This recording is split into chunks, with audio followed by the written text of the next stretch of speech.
children. Patram, pushpam, phalam, toyam, yo me bhaktya prayachati. இந்த ஸ்லோகம் கேட்டிருக்கீங்களா? எதுல வருது?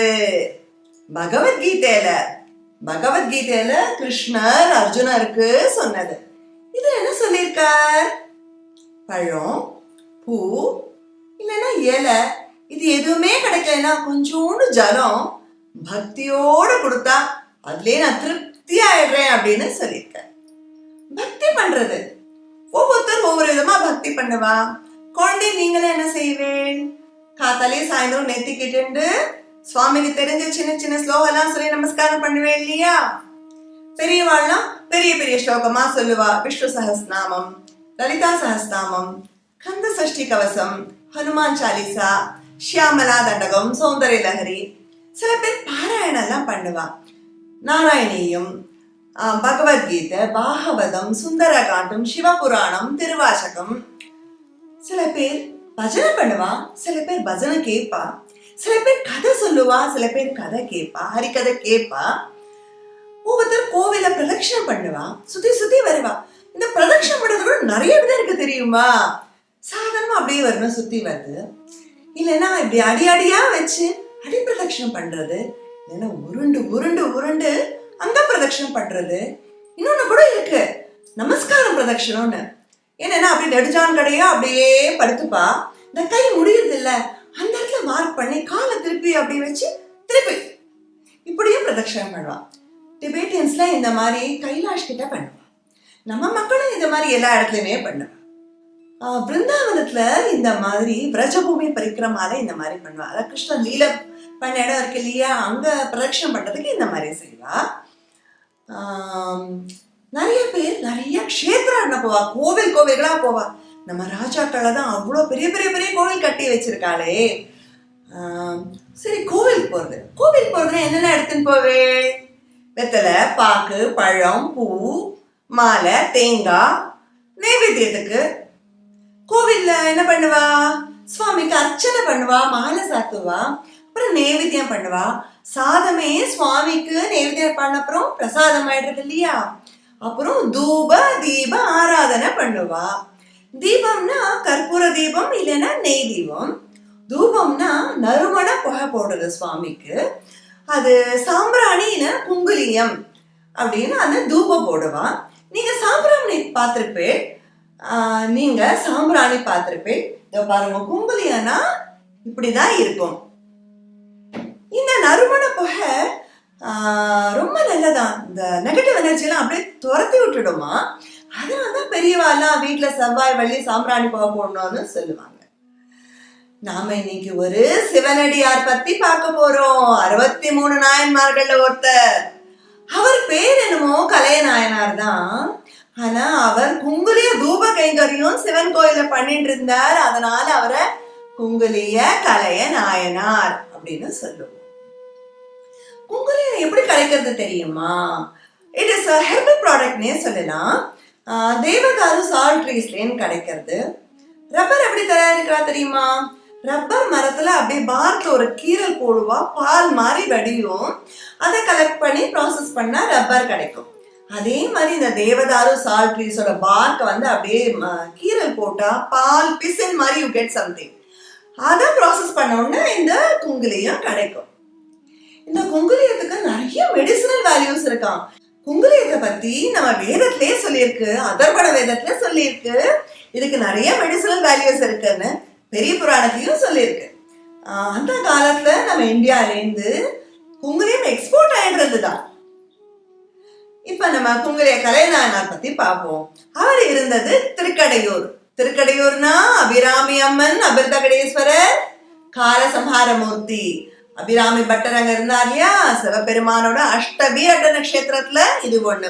அஷ்டவீரட்டனா சிவபெருமான் வீர விளையாட்டுகள் புரிஞ்சாரு, அதுல இது ஒண்ணு. நம்ம குங்குலிய கலைநாயனார் திருக்கடையூர் கோவில்ல தூபம் போட்டுட்டு இருந்தார். அவர் குங்குலியம் வாங்கி வாங்கி அவரோட செல்வம் எல்லாம் அப்படியே குறைஞ்சு போச்சு. அப்புறம் வீட்டில் உள்ள பொருள் ஒண்ணா கொடுத்து அதுக்கு பதிலாக குங்குலியம் வாங்கினார். இந்த பொருள் கொடுத்து பொருள் வாங்குறதுன்னா something like barter system. Barter சிஸ்டம்னா தெரியுமா? அந்த காலத்துல நம்ம வில்லேஜஸ்லாம் செல்ஃப் சஃபிஷியண்டா இருந்தது. வில்லேஜ்லயே விவசாயி இருந்தாங்க, பாட்டர்ஸ் இருந்தாங்க, நெசவாளி இருந்தாங்க, ஆர்டிஸ்ட் இருந்தாங்க, கோனார் மாடு வச்சுருக்கவங்க இருந்தாங்க, பூசாரி இருந்தாங்க, வாத்தியார் பாடம் சொல்லிக்கிறவங்க இருந்தாங்க. இவங்க ஒவ்வொருத்தரும் அவங்களோட சர்வீஸ் அப்படியே எக்ஸ்சேஞ்ச் பண்ணிட்டு இருந்தாங்க. ஃபார் எக்ஸாம்பிள், ஒரு வீட்டில் ஃபங்க்ஷன்னா நாதஸ்வரம் வாசிப்பாங்க இல்லையா, நாதஸ்வர வித்வானுக்கு இன் கைண்டு கொடுத்துருவாங்க. அதான் நிறைய நெல், அரிசி, பருப்பு, வெத்தலைப்பாங்கு, தேங்காய், காய்கறி, பழம் அப்படியே மூட்டை மூட்டையா கொடுத்துருவாங்க. கொஞ்சம் பூ வாங்கணும்னா ஒரு அழகு நெல் கொடுத்து அப்படியே பூ வாங்கிடுவாங்க. அந்த மாதிரி இவர் வீட்டிலேருந்து ஃபர்ஸ்ட் தங்கம் எல்லாம் போச்சு, அப்புறம் வெள்ளி, பித்தளை எல்லாம் போய் அப்படியே குங்குலியமா கோவிலுக்கு போச்சு. குங்குலியம் கைங்கரியம் மட்டும் விடாம இருக்கிற மாதிரி பார்த்துட்டார். ஆனா கொஞ்ச நாள் கழிச்சு அதுக்கும் ப்ராப்ளம் வந்தது. வீட்டுல பொருள் எல்லாம் தீர்ந்து போச்சு. வீட்டுல குழந்தையெல்லாம் சாப்பிடவே இல்லை. அவரோட வைஃப் அவர்கிட்ட, நான் ஒண்ணு சொல்றேன், கொஞ்சம் கேட்பீங்களா? என்னம்மா? இல்ல, குழந்தைகள் சாப்பிட்டு ஒரு வாரம் ஆச்சு, நீங்களும் சாப்பிடல. திருமாங்கலத்தை தங்கத்துல இருக்கு இல்லையா, அதை தரேன், அதை மார்க்கெட்ல கொடுத்து அதுக்கு கொஞ்சம் அரிசி உப்பு புளி வாங்கிட்டு வாங்க அப்படின்னு சொல்றேன். சரிம்மா கொடு அப்படிங்கிறா. அவளும் கொடுத்தா. அதை வாங்கிட்டு மார்க்கெட்டுக்கு போனார். எந்த லேடியுமே இதை செய்ய மாட்டா இல்லையா. அவர் மார்க்கெட்டுக்கு போகும்போது பார்த்தா எதிர்த்தாப்புல ஒரு வில்லு வண்டி வந்தது, மாட்டு வண்டி. அதுல என்னமோ நிறைய ஐட்டம் இருக்கிற மாதிரி இருந்ததா. என்னப்பா வண்டியில என்ன வச்சிருக்க? குங்குலியாங்க.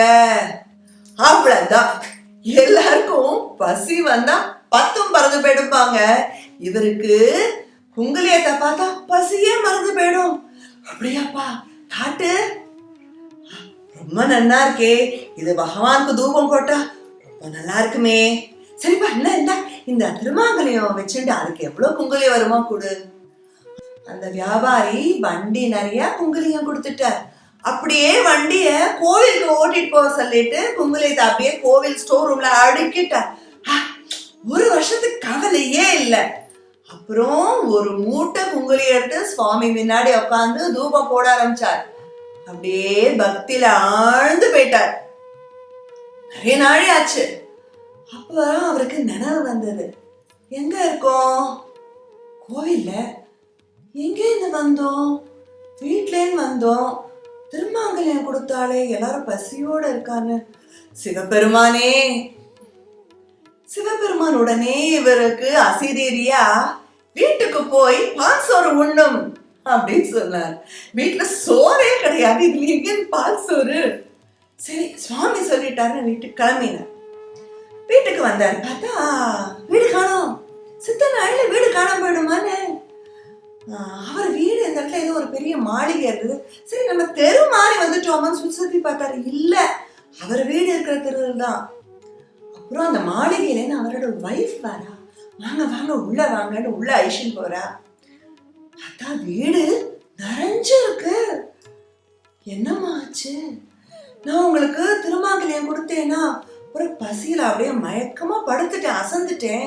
கனவுல சிவபெருமான் வந்தாரு. செல்வம் வந்திருக்கு, எழுந்துருன்னார். முழிச்சு பார்த்தா தனமும் தானியமும். உடனே குழந்தைகளை எழுப்பி அவளுக்கு வயிறார சாப்பாடு போட்டேன். உங்களுக்கு தான் வெயிட் பண்ணிட்டு இருக்கேன், வாங்க பால் சோறு சாப்பிடுங்க. இதுதான் பகவான் சொல்லியிருக்க. நம்ம கலைநானார் வச்சு சிவபெருமான் இன்னொரு திருவிளையாடல் பண்ணார், அதையும் பார்ப்போம். திருப்பனந்தாள் அப்படின்னு கும்பகோணம் பக்கத்துல ஒரு ஊர் இருக்கு. அங்க ஒரு பெரிய சிவன் கோயில் இருக்கு. பெரிய சிவன் அருணஜடேஸ்வரர். அத திருப்பனந்தாள தாடகேஸ்வரம் அப்படின்னு கூட சொல்லுவாங்க. அங்க தாடகைன்னு ஒரு சின்ன பொண்ணு ஒரு யங் லேடி வச்சுக்கோங்களேன். ராமாயண காலத்து தாடகை இல்ல, இவ ரொம்ப நல்ல பொண்ணு. தினம் சுவாமிக்கு அபிஷேகம் பண்ணி தன் கையினால பூ கட்டி மாலையா சுவாமிக்கு சாத்துவான். ஒரு நாளைக்கு அதே மாதிரி அபிஷேகம் பண்ணிட்டா மாலை சாத்த போறா. மாலையை சாத்த போகும்போது அவளோட ட்ரெஸ் ஸ்லிப் ஆச்சு. இன்வாலன்ட்ரியா என்ன ஆகும், நம்ம கை போய் பிடிச்சுன்றோம் இல்லையா ட்ரெஸ். ஒரு கையில ட்ரெஸ், ஒரு கையில மாலை. அவளால சுவாமிக்கு மாலை எம்பி போட முடியல. என்ன செய்யறதுன்னு தெரியாம மூழ்கின்னு இருந்தா. அப்ப பகவான் குறிஞ்சின மாலைய வாங்கிண்டார். இந்த குறிஞ்சின்ற சுவாமி நிர்பந்திக்கணுமா இல்லையா? இல்ல. அப்புறம் எப்படி இந்த தாடகையோட பெருமையும் குங்குலிய கலையநாயனாரோட பெருமையும் எல்லாருக்கும் தெரியும். என்ன பண்றாரு பார்க்கலாம். ஊர்ல எல்லாருக்கும் தாடகைய பத்தி தெரிஞ்சது, எல்லாரும் அவளை கொண்டாடி. அந்த ஊர் சோழராஜா நல்ல பக்தன் தான். அவனுக்கு சுவாமி இப்படி குனிஞ்சுட்டு இருக்கிறது ரொம்ப வருத்தமா இருந்தது. உடனே பைல்வான்லாம் கூப்பிட்டு சுவாமிய நிமிர்த்தி வைக்க முடியல. உடனே குதிரையை கட்டி இழுக்கலாம், அதுக்கு ஸ்ட்ரென்த் நிறைய இருக்கும் இல்லையா. சரி, யானையை வச்சு கட்டி இழுப்போன்னு ஒன்னும் நடக்கல. எல்லாம் சோர்ந்து போய் உட்காந்துட்டாங்க. இந்த விஷயம் நம்ம கலையநாயனாருக்கு தெரிஞ்சது. அவருக்கு ரொம்ப வருத்தம். சுவாமிய போய் இப்படி கழுத்துல கயிறு கட்டி யானையை குதிரையை வச்சு இழுப்பாரா? வலிக்காதா சுவாமிக்கு? பக்தி பாவம் பாருங்க. நம்மளோட கல்ச்சர், நம்மளோட கஸ்டம்லயே, நம்ம ரிலிஜியன்லயே பக்தி பாவத்துக்கு நிறைய முக்கியத்துவம் உண்டு. இன்ஃபேக்ட் நார்த்ல என்ன பண்ணுவா தெரியுமா, இந்த குளிர் சீசன்னா சுவாமிக்கு குளிர் ஒண்ணு போர்வை பெட்ஷீட் கம்பளிலாம் போத்தி விடுவா சுவாமிக்கு. இவர் நம்ம கலையநாயனார் வருத்தப்பட்டு நேரா திருப்பனந்தாள் வந்தார். அதையெல்லாம் சோர்ந்து உட்கார்ந்துட்டு இருக்கார். நேரா சுவாமி கிட்ட போனார். பகவானே, நீ நிமிர்ந்து இருக்கணும், இப்படி குனிஞ்சிக்க கூடாது. அந்த பாண்டிய மன்னர் கூன் பாண்டியன், ஒரு பாண்டிய மன்னர் அப்படியே ஹஞ்ச் பேக்கோட இருந்தார். அவரை பகவான் அப்படியே நிமிர்ந்து நெடுமாறன்னு ஆக்கினார். அது மாதிரி நீ நிமிர வேண்டாமா, நீ போய் குனிஞ்சுக்கலாமா அப்படின்னு சுவாமி சிவலிங்கத்துல அப்படியே கயிறு கட்டி இது அதரண்ட் தன்னோட கழுத்துல கட்டினாரு. என்ன ஸ்ட்ராங்கல் ஆயிடும் இல்லையா? ஆனா இழுத்த.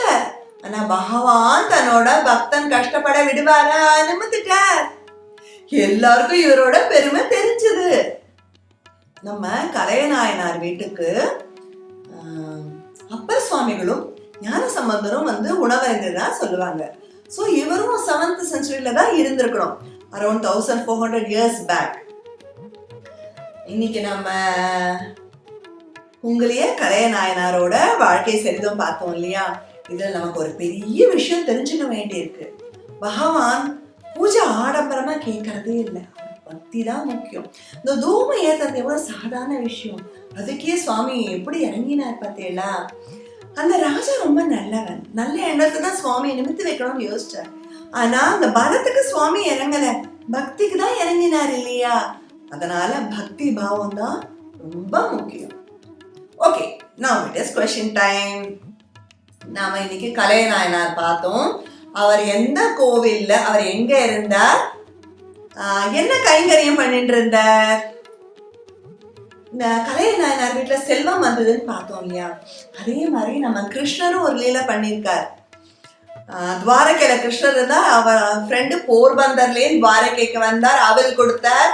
அப்ப அவரோட வீடு போர்பந்தர்ல ஃபுல்லா செல்வமா நிறைஞ்சது. அந்த ஃப்ரெண்டு யாரு கண்டுபிடிங்க, நாம அவரை பத்தியும் பின்னாடி இன்னொரு கதையில பார்க்கலாம். ஓகே, 63 நாயன்மார்கள் சொல்றோம் இல்லையா, சிவனடியார்கள். நாம கண்ணப்ப நாயனார் பத்தி பார்த்திருக்கோம், காரைக்கால் அம்மையார் பார்த்திருக்கோம். இப்ப இன்னைக்கு குங்குலிய கலையநாயனார் பார்த்தோம். அப்ப சுந்தரர், ஞான சம்பந்தர்லாம் நீங்க கேள்விப்பட்டிருப்பீங்க. இன்னும் ஒரு 5 நாயன்மார் பேரு கண்டுபிடிங்க, நாம அவரை பத்தி இல்லாமும் அவரோட சரிதம் இல்லாமும் பார்க்கலாம். Okay, that's all for today. See you in the next episode. Hari Om.